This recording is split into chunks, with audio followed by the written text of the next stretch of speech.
Welcome to Engineer Your Success with Dr. James Bryant. I am so delighted that you are here today for this podcast episode. We're going to be doing an interview with Dr. Terri Levine, but before we get to the interview, I have a few important updates or announcements to make. On June the 21st from 6 p.m. to 7 p.m. Eastern Time, we're going to have the next session of the Success On-Ramp. Really looking forward to this month's session. These are small group meetings where you're able to get with like-minded people that are working on developing and achieving their goals. This month, the focus is going to be on the execution gap. So I close the podcast generally with this statement.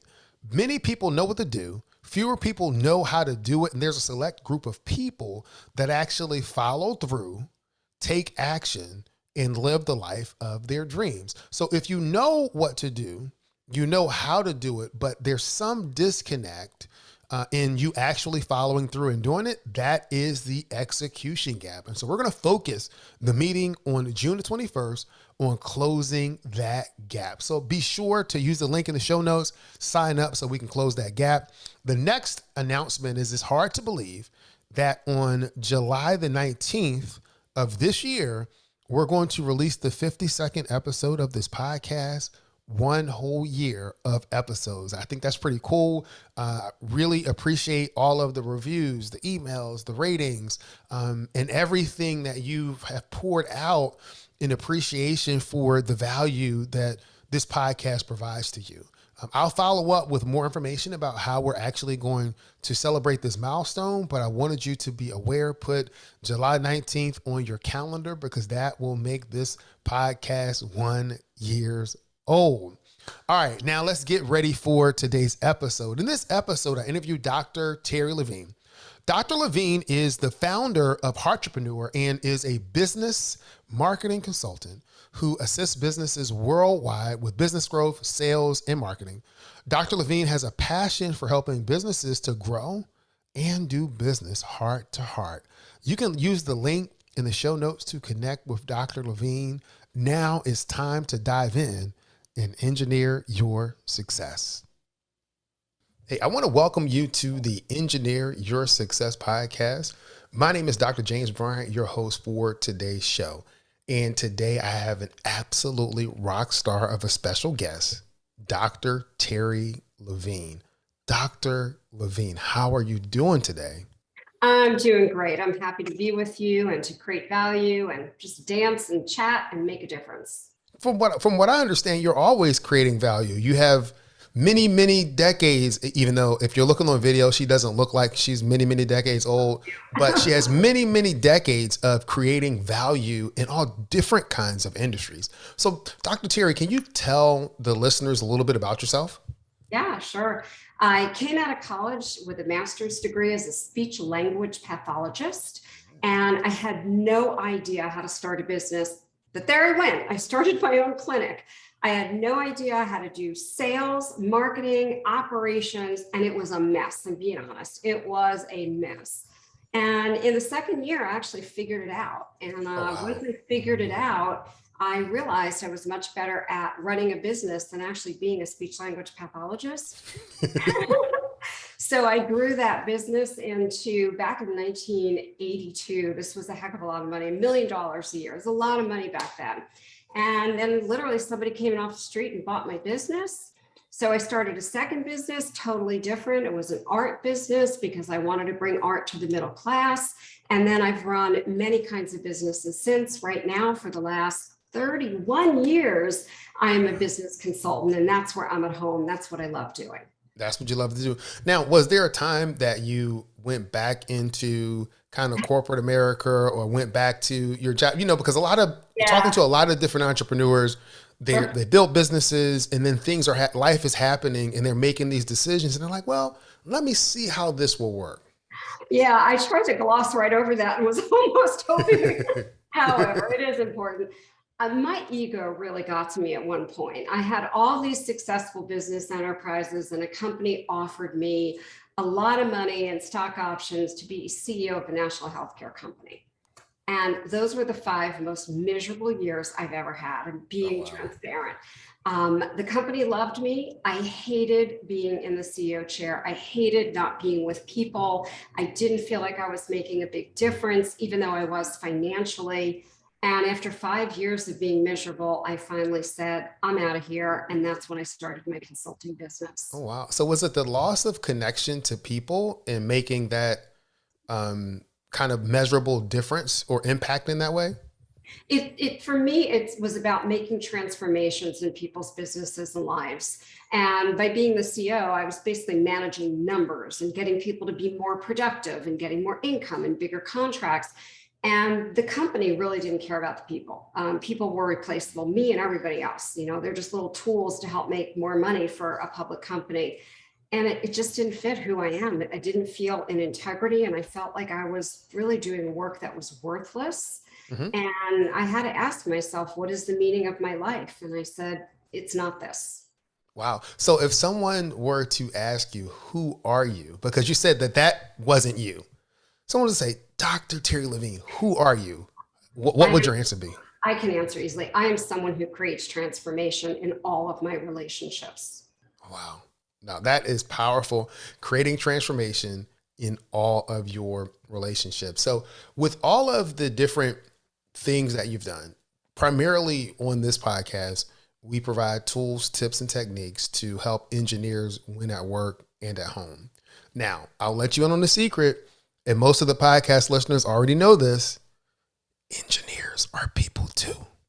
I So, live with one. I know this. so as engineers, we go through a lot of the same issues that everybody else goes through. We may have analytical minds, we may think differently, but at the end of the day, we're still people. So I believe in bringing guests that can provide value, if not necessarily directly to the engineering piece, but to the people piece. And one of the interesting things about your story in all of the areas that you've worked in and bringing value, I would be interested to know, are there some common threads or themes of behaviors, habits, activities that lead to success? Yeah, I will definitely say a big yes to this. And it's exactly what I teach my client family members. The first thing, and this is a practice I've been doing for probably 25 years, is called GID. GID. G stands for gratitude, I stands for intention, and D stands for delegation. So every single day, before my feet hit the floor when I wake up, I give gratitude for whatever. It could be as simple as waking up or having heat or air conditioning or water or my husband next to me. Then I set my intentions for the day, not to-dos. The only time you get to-dos finished is when you're to done and in the grave. We Yeah. never finish to-dos. So stop with to-do lists. My intentions. So for today, I woke up and I said, how do I intend to feel? I intend to have a lot of energy. I intend to make great connections on the podcast I'm appearing on today. And I intend to have some really fun, loving time with my husband this evening. That's it. That's what I need to do today. Delegations aren't like have my team do this or have someone do this. This is what I delegate to the universe, the stuff I don't know how. As you know, I had been ill and was in the hospital, Yeah. and I was just delegating to the universe. Hey, can you give me more energy? Can you help me get better? I don't know how to fix it. Somehow I believe the creator and the universe spirit can handle that. Let me give you one more success principle that I have really taken to heart. It is about not being perfect. Just get stuff done.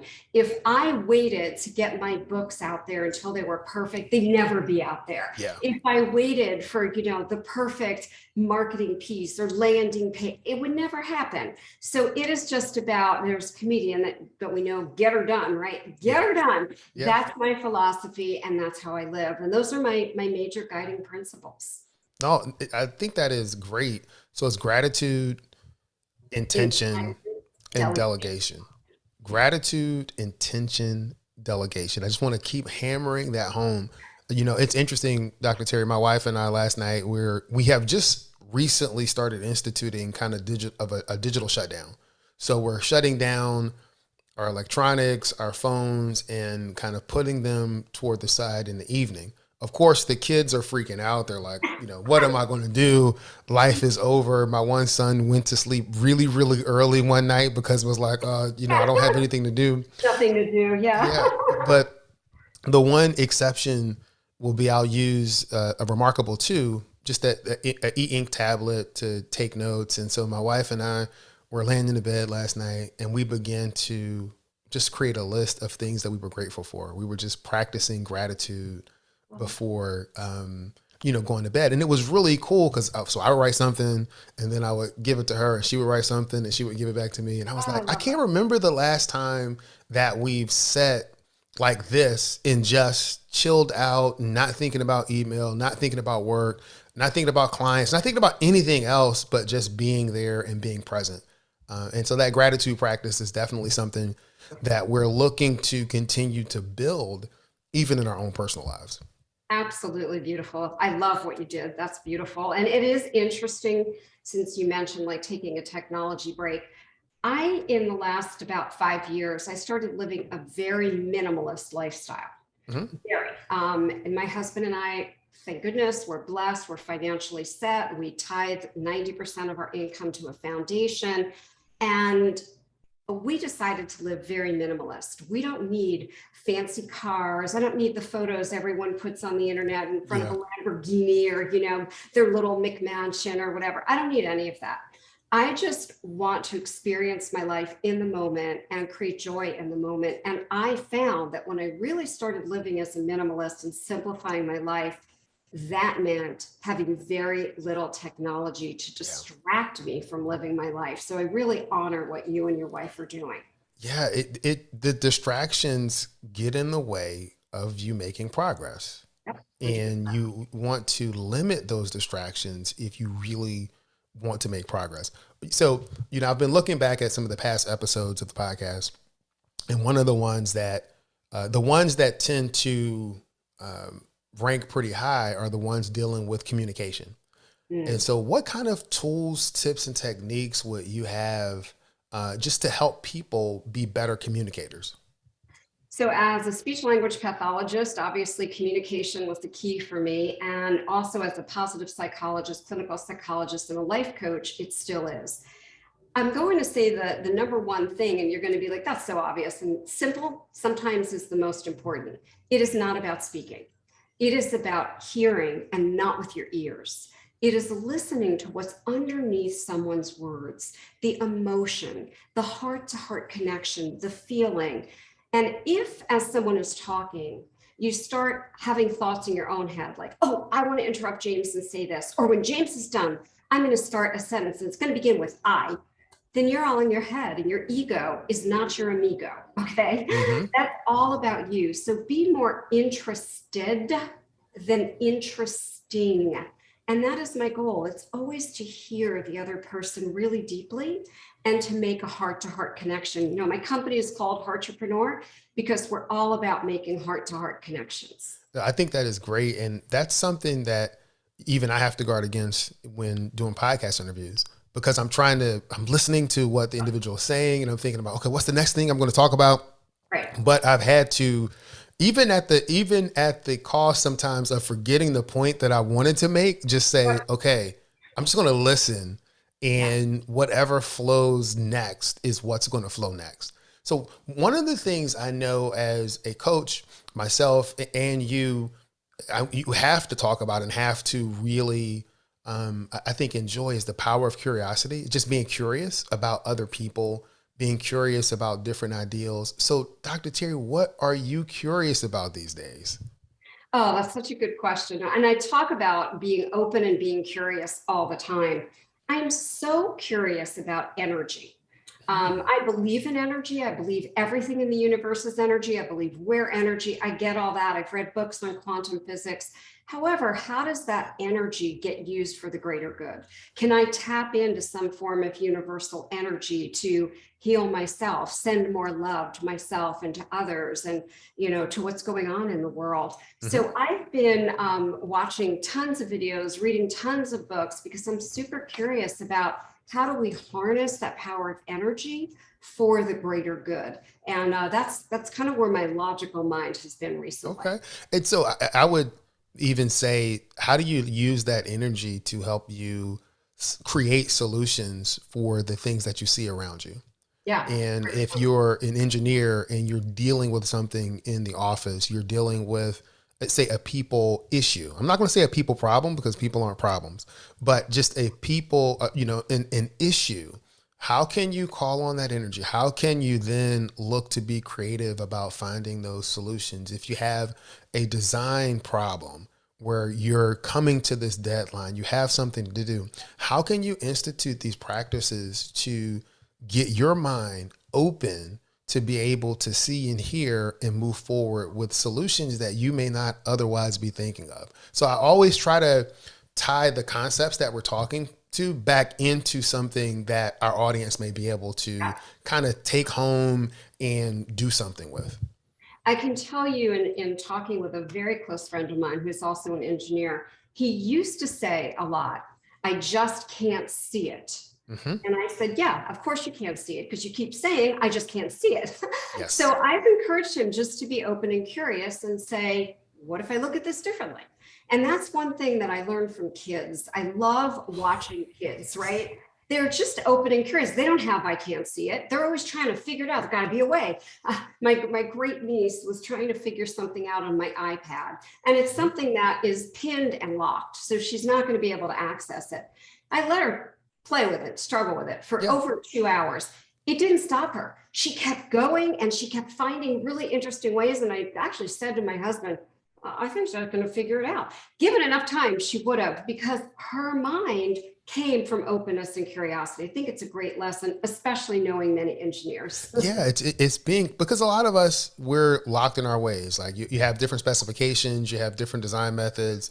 This is the process that we use to do what we do. But there are some solutions that require us to think creatively, and we have to be able to take a step back, step away from our own biases. And sometimes our biases are the way we've learned, the way that we think, the way that we process information, and be able to pull in some external examples or thoughts to collaborate to try to find a better solution.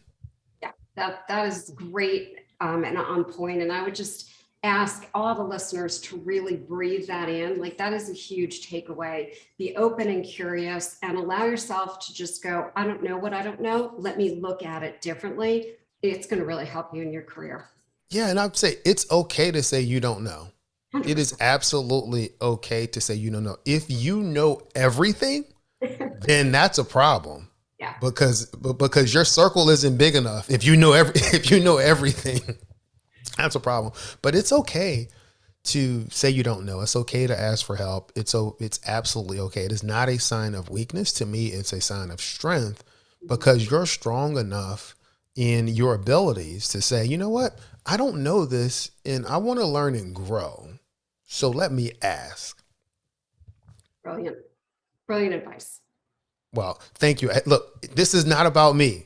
This is about you. I want the listeners to kind of get to know you a little better. So you said, how many books have you written now? 47. I'm on a hiatus from book writing for a while. 47. 47 books. And I don't advocate that anyone do this, okay? I will just tell you, I love to write. I write every single day. I was published at the age of 7 in a newspaper, and then a poetry journal at the age of 8. So that's just like a thing that I do.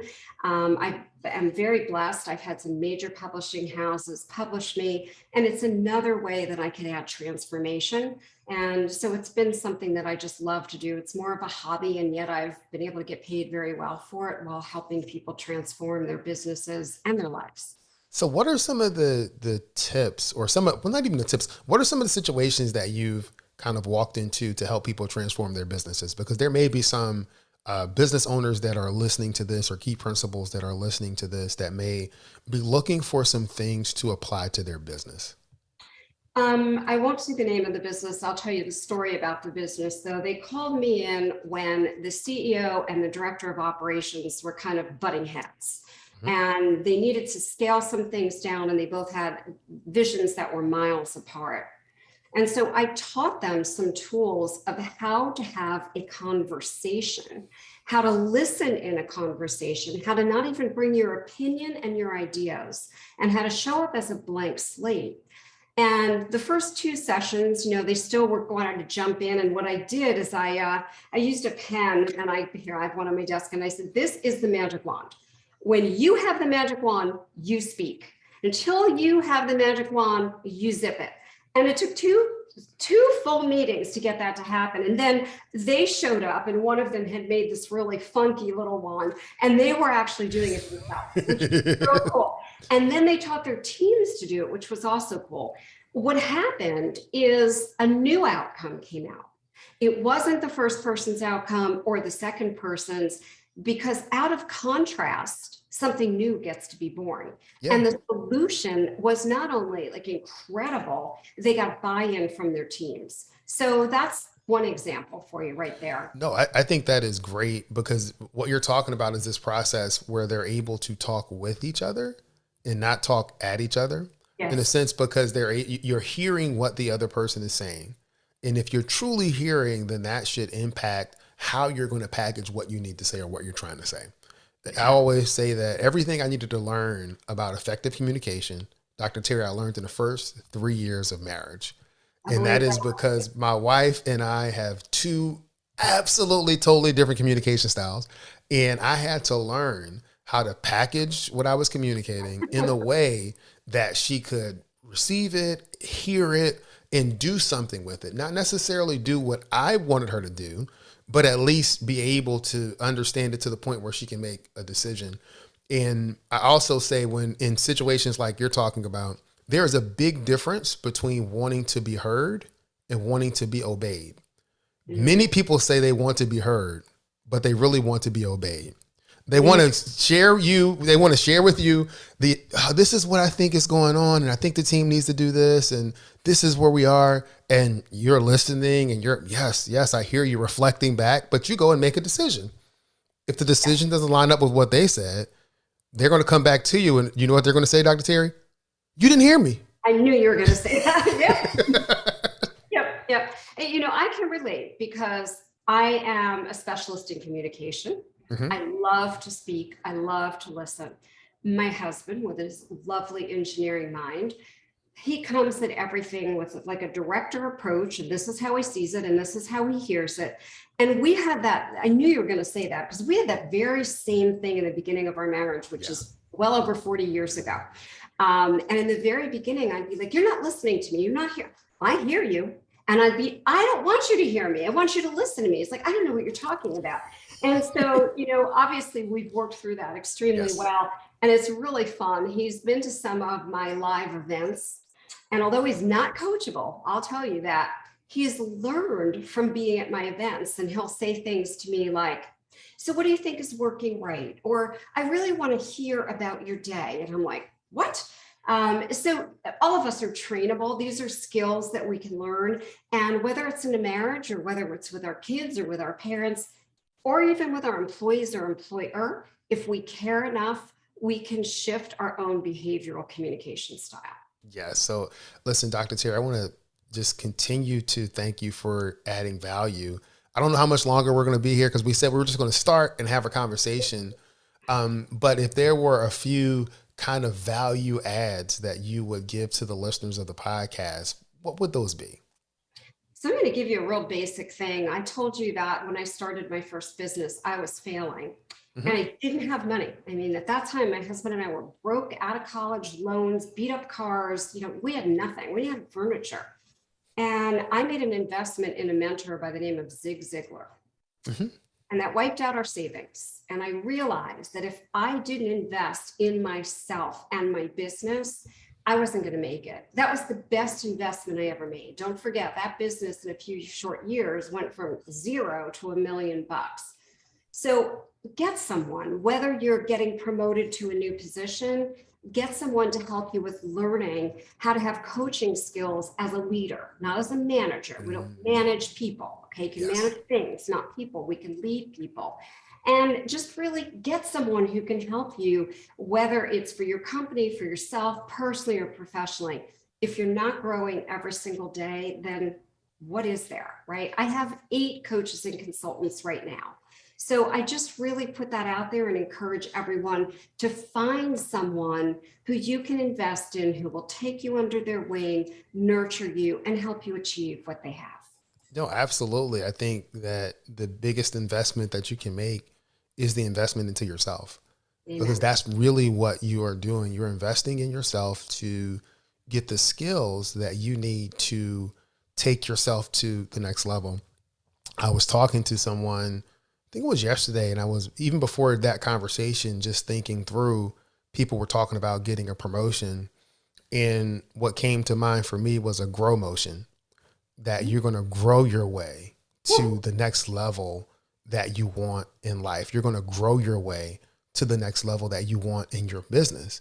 And that means that you are making that investment. You're being intentional about your personal development and your growth. You're growing as a leader, as a person. And that growth stays with you at this stage. It'll help you go to the next stage and the next stage and the next stage.